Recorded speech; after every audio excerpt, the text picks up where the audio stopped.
I think this is going to be our last session on rest. For those of you that are interested, I've redone the handout. If you want to see it, I'm not going to go through it in detail. Week 1, I tried to build a biblical theology of rest. And after last week, I've done a little bit more thinking on it. So tonight, we're going to go through it a little bit again, but from a different angle. We're not going to look at Canaan tonight. We looked at that on week 1, kind of thinking about Hebrews. But we are going to rethink about creation and then think about heaven as well, and how that affects us. So if you want to use that, then you can. You are welcome. But let me get in, and we're going to kind of start off going back to Genesis, thinking about creation. But instead of thinking about creation in Genesis, we're actually going to go to Psalm 8. So if you've got a Bible, please turn to Psalm 8. And we're going to go back to the beginning of humanity and consider how and why God made us. Now, Genesis tells us that God created everything out of nothing, and as Graham Kendrick poetically sings, with hands that flung stars into space. And it's an awe-inspiring thought, so let's pause and consider Psalm 8 together. Let me read Psalm 8. Lord, our Lord, how majestic is your name in all the earth. You set your glory in the heavens. Through the praise of children and infants, you have established a stronghold against your enemies to silence the foe and the avenger. When I consider your heavens, the work of your fingers, the moon and the stars which you set in place, what is mankind that you're mindful of them? Human beings that you care for them. You've made them a little lower than the angels and crowned them with glory and honor. You made them rulers over the works of your hands. You put everything under their feet, all flocks and herds and the wild animals, birds of the sky, fish of the sea, all that swim the paths of the seas. Lord, our Lord, how majestic is your name in all the earth. I don't know if you're jealous this evening of Bardsey Island. Bardsey Island has Breton Brecon. So we are a national kind of, I think we were the first international dark sky reserve. They are in Britain the first, they're not a reserve, what are they now? They're a dark sky sanctuary, which is amazing, a beautiful place. So one website about the Brecon Beacons though says this: on a clear night in the Brecon Beacons, you can see the Milky Way, major constellations, bright nebulas, and even meteor showers. It's enough to make anyone starry-eyed. And it is a wonderful thing to go out and gaze at the stars, as we were reminded this morning. And what the psalmist does is says, having seen the majesty of God in the wonder of creation, we're then meant to marvel at the way he created us and cares for us. We're tiny compared to the cosmos, yet humankind are the pinnacle of the creation account in Genesis. And really, this is a truth that should fill us all with wonder and worship and make us truly star-eyed. When we look at the stars and consider the covenant, really, we're meant to cry out with the psalmist, who are we? And why do you care about us? Now, as we saw in week 1, everything was good in creation before we set foot on the earth. And then when God created humanity together, it was very good. And one reason for this is because he created us in the image of God, to represent him on the earth and to have a relationship with him, which is always worth pausing at because I say it so quickly. God created us to have a relationship. We can know God. He wants to know us, and God created us with a spiritual capacity and ability to know and be known. So we can feel puny, we can feel tiny, we can feel insignificant, especially compared to the stars in the night sky. But to God, we're not insignificant. He cares for us, and he wants to know us. And if you have a look back at verse 5 in Psalm 8, it says this: he crowns us with glory. Now, before you get carried away with our crown, we do need to look down and remember that we came from the ground. We are dust. There's a great little book. I didn't bring the books this week because I brought books last week and I thought it's probably annoying you seeing all these books. But there is a great little book called Zeal Without Burnout by Christopher Ash, Zeal Without Burnout.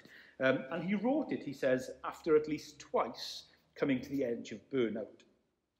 And in the book, he goes to explore how having a burnout made him realize that we all need to remember the neglected truth that we're all creatures of dust. We see it clearly in Genesis 2:7. We are made from the earth. Christopher Ashe, I love the way he writes. He says this. He says, I am frail and fragile, and I do well never to forget it. The temptation is always to forget our frailty, to ignore the fact that we're dust. So smartphones and social media perpetuate that lie, do you remember, by what we learned last week? It teaches us to think we're all knowing in all places and at all times. It wants us to move away from being dust. And moreover, with social media, Facebook and things like that, because people present themselves through filters and edited highlights, we start to think that everybody else is more than dust, and therefore we should be more than dust. Once you start to keep up with someone's edited highlights on Facebook, you're off to a hiding. It's impossible. No one really ever shows you the true them. It's really tough. And God doesn't want us to believe that. God wants us to know our limitations and our frailty. And this, I think, is a wonderfully freeing feeling. We don't have to do all things all the time. In fact, I would go so far as to say that understanding our personal limits is actually a sign of strength. We don't have to push ourselves beyond our limits. So in Genesis, when we think about this frailty, when we think about being created from the dust, we see back in Genesis two rhythms, two habits that God creates the world with, which are there to help us remember our frailty. So the two habits, who knows what they are? From Genesis, from the creation week. It's on the sheet if you want to cheat. Sleep and Sabbath. Sleep and Sabbath. These are habits that God has given us. So let's consider them. The first one, we're going to think about sleep. In the next 10 minutes, I'll look up and see who's taking this a little bit too literally. But let's think about sleep. God designed us for sleep before the fall. It's really interesting and really important. We were designed to sleep before the fall. So in the beginning, when God made Adam and Eve, they were good, and even in their goodness were made to sleep. It's the original design of human beings. Our bodies, even in their pre-fallen state, were masterfully made to sleep because sleep is good. Sleep has a purpose.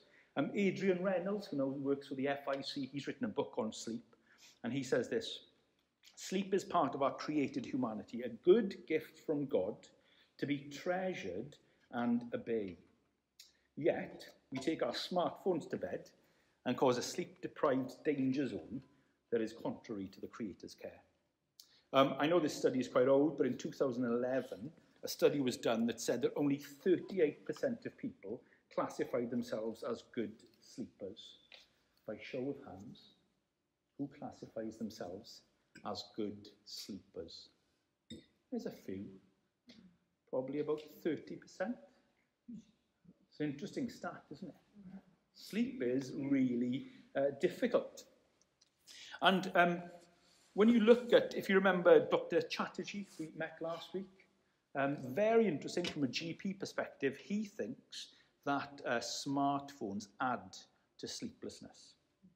The little light, tantalizing tweets can make us stay awake longer. Listen to Dr. Chatterjee, this is what he says. One of the worst things you can do in the hour or two before bed is look at your smartphone or tablet. Believe it or not, these electronic devices emit the same wavelength of light as the morning sun. Confusingly, it's called blue light, and just by looking at our phones, we're duping our bodies into thinking it's the start of the day. So there's the science behind it. It actually tricks your brain to make you think it's time to get up. The UK Mental Health Foundation says this: sleep is as important to our bodies as eating, drinking and breathing, and is vital for maintaining good mental and physical health. Sleeping helps to repair and restore our brains and our bodies. Sleep is a gift from God that we reject at our peril. And here's a big question. Why did God create us to sleep? It seems to me he didn't have to. If he invented the body, invented biology, why invent us to sleep? I think it's because sleep by God's design is a daily reminder that we are but dust with limitations. It's a cyclical moment where we must close our eyes and admit that we're no longer needed. In fact, if you don't sleep, you make yourself very ill. Sleep deprivation is a form of torture. And so sleep, I think, is a gift from God so that every day you have to say, over to you. Over to you. Now, I wonder what your bedtime is like. Horlicks and happiness. Soap operas and suppression of sadness. Wine and wallowing. Sleeplessness and sorrow. One of the things I think we can do in rest is actually reclaiming bedtime. So interestingly, I think sometimes people would expect you to say you need to have a lie-in. I say start the other side. Learn how to go to bed well. Psalms 3 and 4 don't do this. I know we looked at this about 5 years ago, I think, in an evening service. But let's turn to Psalm 4 and have a look at what Psalm 4 says. So Psalms 3 and 4 work together as a pair. Psalm 3 is a morning prayer. Psalm 4 is an evening prayer. And so Psalm 4 says this. Psalm 4, answer me when I call you, my righteous God. Give me relief from my distress. Have mercy on me and hear my prayer. How long will you people turn my glory into shame? How long will you love delusions and seek false gods?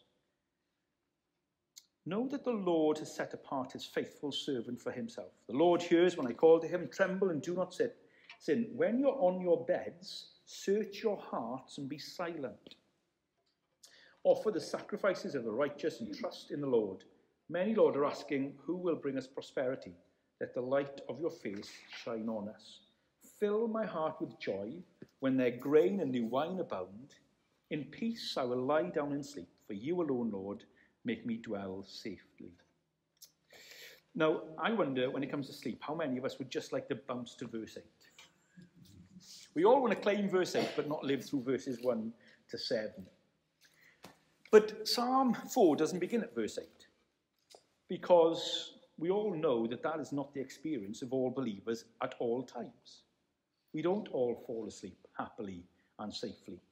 According to the psalm, we have to go on a journey in the right direction to get there. So read, the psalmist is experiencing something that many of us can identify with. A bedtime when our heads gush with a deluge of thoughts. I haven't done something that I was meant to do. I've done something I wasn't meant to do. There's nothing else I can do about something. It's too late. There's something they should have done about it. They haven't done something they should have done. And in our culture, the ping of the phone at dusk can trigger thoughts and a pang of the heart that can take away our sleep. How many people woke up in the earthquake? Did anybody wake up with the earthquake? So it was bizarre, wasn't it? I woke up, I checked all the boys because I thought one of them had fallen out of bed. None of them had fallen out of bed. Then I plucked up the courage to go downstairs and check the back door and the garage door and the front door, waiting for the burglar. I don't know what I was going to do. I think I was just going to scream for help. I couldn't go back to sleep afterwards. It's funny, isn't it? You know, even though and I went on Facebook, I found out it was an earthquake. It was fine. I found out it was Abergavenny. I thought, well, that's fine. Don't worry about it. Oh, sorry. You know, it's okay. Sorry. Epicenter of the world, Abergavenny now. But I mean, you know, I just couldn't go back to sleep. My mind was triggered. And the problem is we have all these triggers before bedtime. Part of rest, I think, is learning to move those triggers away. There's a sense in which God designs the end of the day as a defragging mechanism. But I think we've lost it because we put screens in our bedrooms. And we've taken away this time of defragging. Eugene Peterson, I love Eugene Peterson on the Psalms, he says, Psalm 4 marks the transition from a daylight world in which it's easy to suppose that we're in control to the night world in which we relinquish our grip on jobs, people, even thoughts. We're physically forced to spiritually rest and reflect, to give up our control. And so one of the things we need to do then, when it comes to bedtime, is, as it says in the psalm, is really search our hearts and remember that we're creation, that we're but dust and we need to sleep. But it's also a time to remember the cross. Not just that we're dust, but we're dear, that we're beloved. You see, if we can learn to do that each and every day, then what we start to do is it's a new liturgy. So we kind of spoke about this a bit last week. Habits become liturgies. So the things that we do become the things that set our hearts. And so we do things then that set our hearts, and they become habitual, which makes them these liturgies that set our heart in certain directions. And so one of the things that we can learn to do is to change our habits at bedtime, which becomes a liturgy. It becomes a way we start to come to God. And we say, I am but dust, but more than that, I am loved. I come to learn to remember my true identity. So when you look at verse 1 again of Psalm 4, the first thing he does on his bed is what? Answer me when I call out to you, my righteous God. Our tradition is always to talk about quiet times in the morning. Brilliant, wonderful. Funny, we don't have a culture of talking about quiet times at bed. Not so much Bible study as crying out to the Lord and bringing to him what's happening. And so we can search our hearts, as he says in the psalm, and be silent. It's a wonderful thing to bring in. So the first thing I want to encourage us to do from Genesis, if we want to learn to rest, is to reclaim bedtime. I wonder what that means for you. What would it mean to go to bed in a better way? Rico Tice, the evangelist, I remember being with Rico and a couple of other guys, and we were eating together, and we were talking about the week. We were on a mission team, and he said, right, I need to go to bed now. And I was like, what, Rico, what are you doing? And then he looked at us, and this is what he said. Well, if I decide to stay up later than now, I'm deciding not to pray for my lost friends tomorrow morning. Very, very forthright, wasn't he? But he knew how he goes to bed actually affects how he gets up in the morning. And so actually, if you want to be a better morning person, you need to be a better night person. And learning that kind of Psalm 4. So there's sleep. I wonder what you need to do. Let's think about the second creation thing. Sabbath. Sabbath. So this is the interesting thing. Every day, you have to go to sleep. You might be able to work around it for one day, but I doubt you'll work around it a second day. You physically cannot do it. How many days can you stay awake? I'm not sure. But I mean, I used to pull all-nighters as a student. I pulled one all-nighter 3 years ago, and I was finished off my dissertation. Felt ill for 4 weeks afterwards. You just can't do it. But interestingly, the Sabbath, the idea of one day off in 7, you can ignore that happily for a very long time.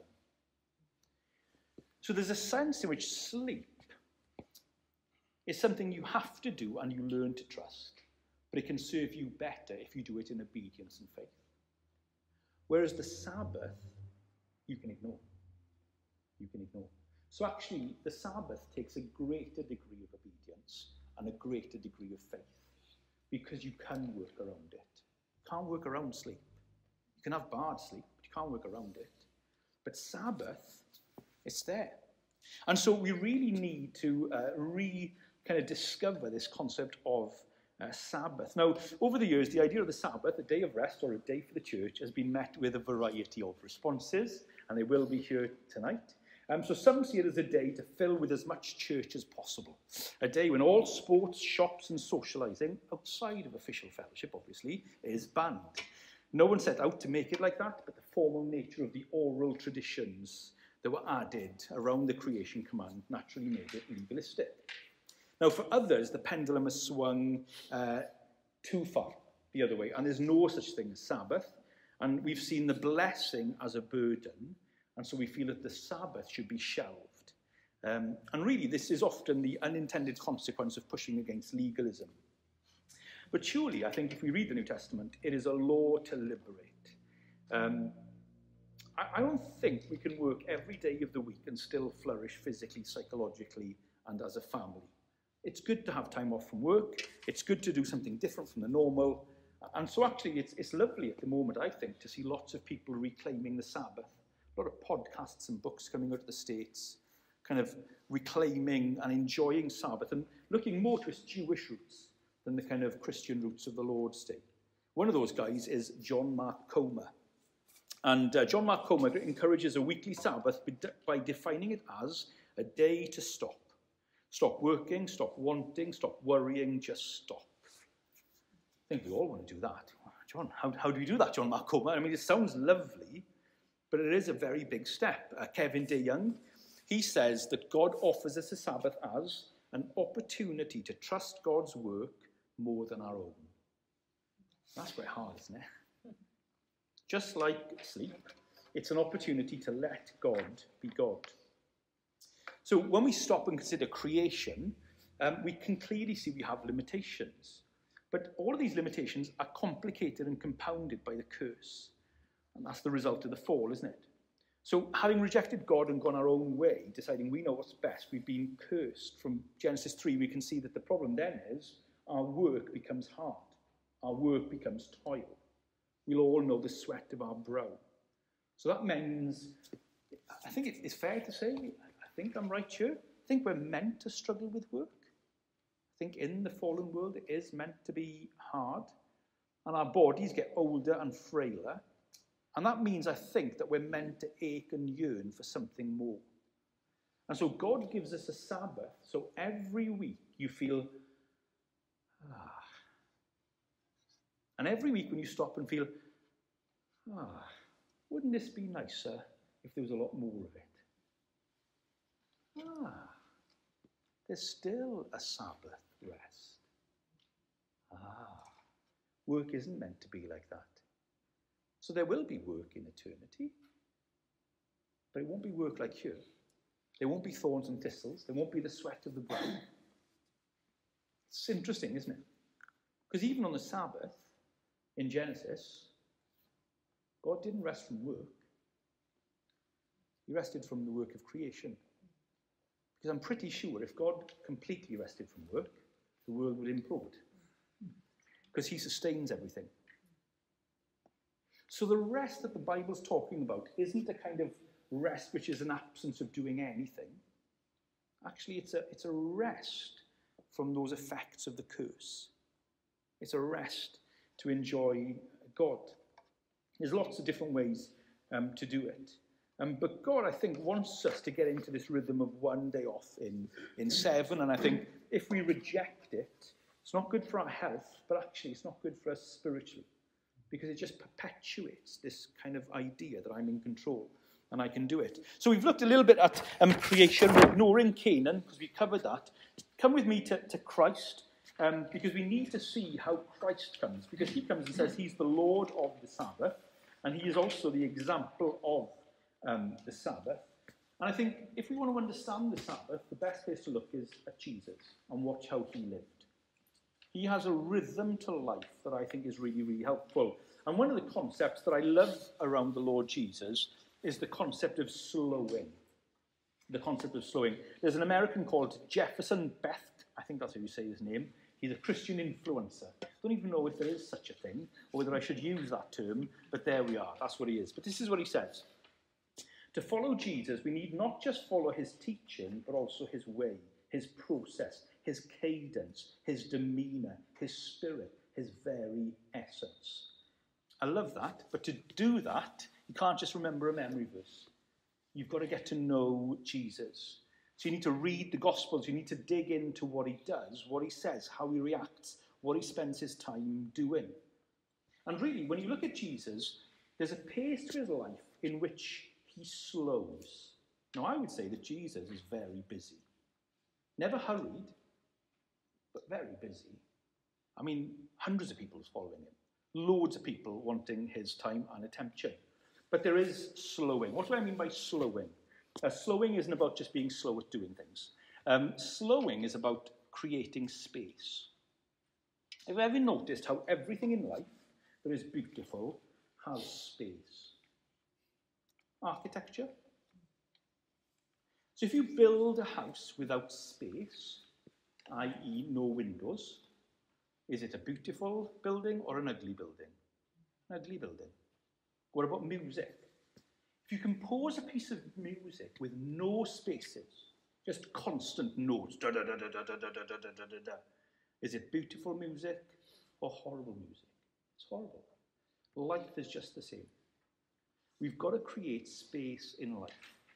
Sleep, Sabbath, but even slowing within the day, having time. So Jesus made sure that there was space in his life. John Mark Comer, he sees the space as eremos. I'm always never happy when people quote the Greek and the Hebrew because I don't understand any of it. But apparently, John Mark Comer says eremos is the Greek word behind places like desert, deserted place, desolate place, solitary place, lonely place, quiet place. You read the Gospels and you see Jesus going to this place, the eremos, which is no special place at all. In some senses, it's just a desolate wilderness. But it is a place away. It's not so much about the place, but the pace and the person that he's going to meet with. He's going either alone or with others to get away from it and to meet with the Lord. Let's keep going. Have a look with me at Mark chapter 6. Mark chapter 6 is a crazy day in the life of Jesus. We looked at this a couple of years ago.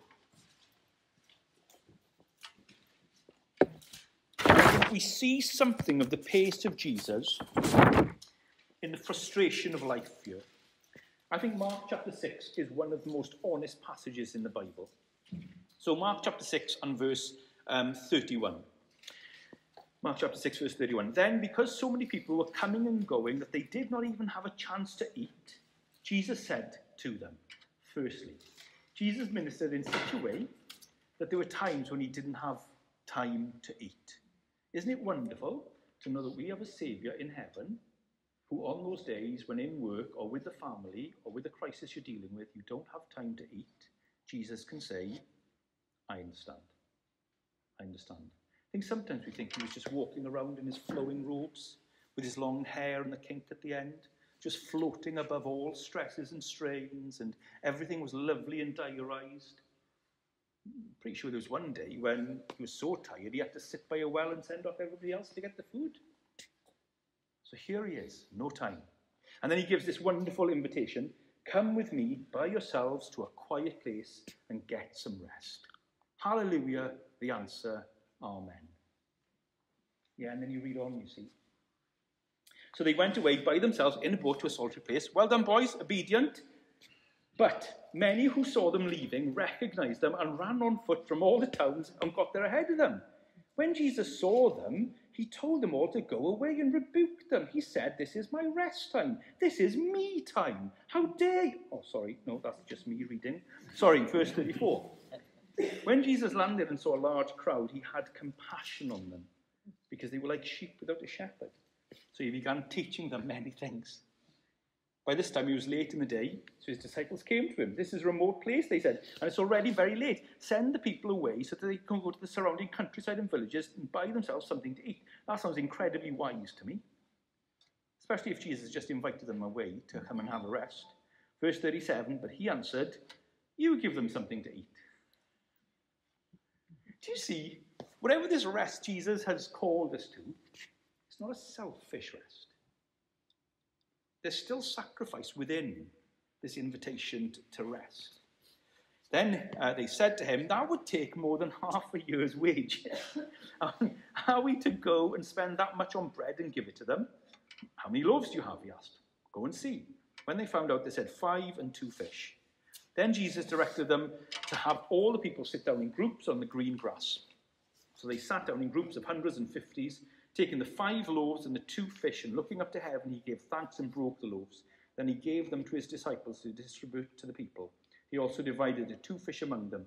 They all ate and were satisfied. And the disciples picked up 12 basketfuls of broken pieces of bread and fish. The number of the men who had eaten was 5,000. There we are. And you think that's enough. Then you get to verse 45. Immediately, Jesus made his disciples get into the boat and go on ahead of him to Bethsaida while he dismissed the crowds. Brilliant. Rest time has come. So Jesus gets us to rest. We get a challenge, but it's okay. Jesus sorts it out. End of story. Verse 46.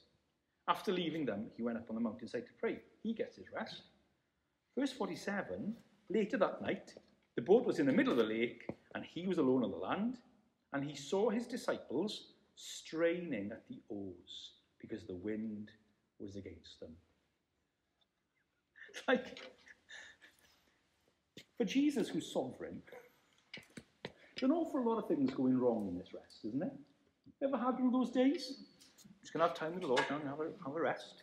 Ring, ring, ring. I better just go and answer that. Put the phone, that's not a problem. Right, just make a cup of tea now before I have the quiet time. Turn the tap on, and then the tap won't turn off. And now I need to phone a plumber. I mean, the day just goes from bad to worse. So what happens? Shortly before dawn, he went out to them walking on the lake. He was about to pass them. But when they saw him walking on the lake, they thought he was a ghost. They cried out because they all saw him and were terrified. Immediately, he spoke to them and said, "Take courage, it is I, don't be afraid." And he climbed into the boat with them, and the wind died down. They were completely amazed. They had not understood about the laws. Their hearts were hardened. When they had crossed over, they landed at Gennesaret and anchored there. As soon as they got out to the boat, people recognized Jesus.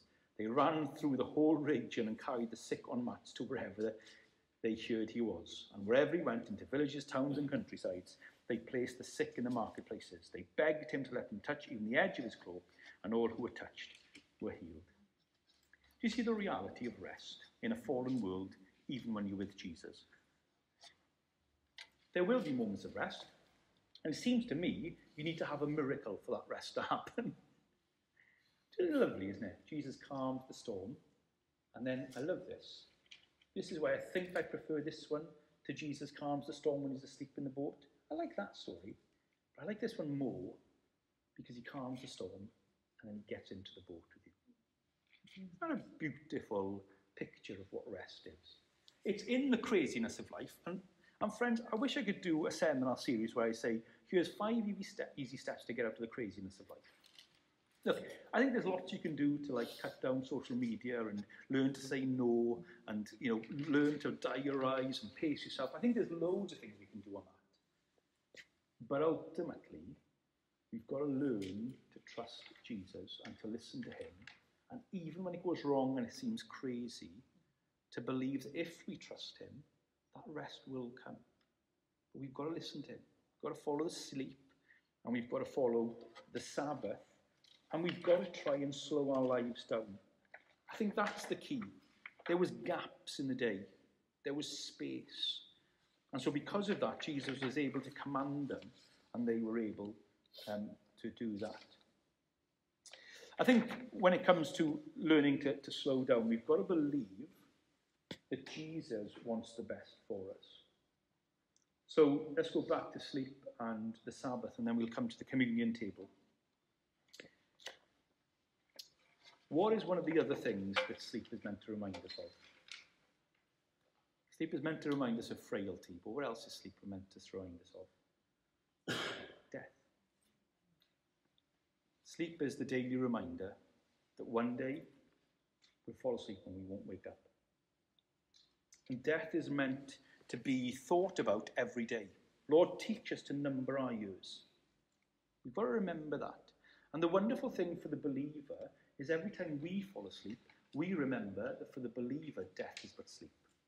It reminds us of that. The Sabbath. What's the Sabbath meant to remind us of? It's meant to remind us of heaven. It's meant to remind us that one day there will be true rest. But because Jesus has come and Jesus has died, that means that we can sleep in him and we can Sabbath in him. And it may be complicated, it may be difficult, there may be seasons where we just feel like the disciples here. But Jesus repeats the command, and Jesus does break in and miraculously give us the means to rest.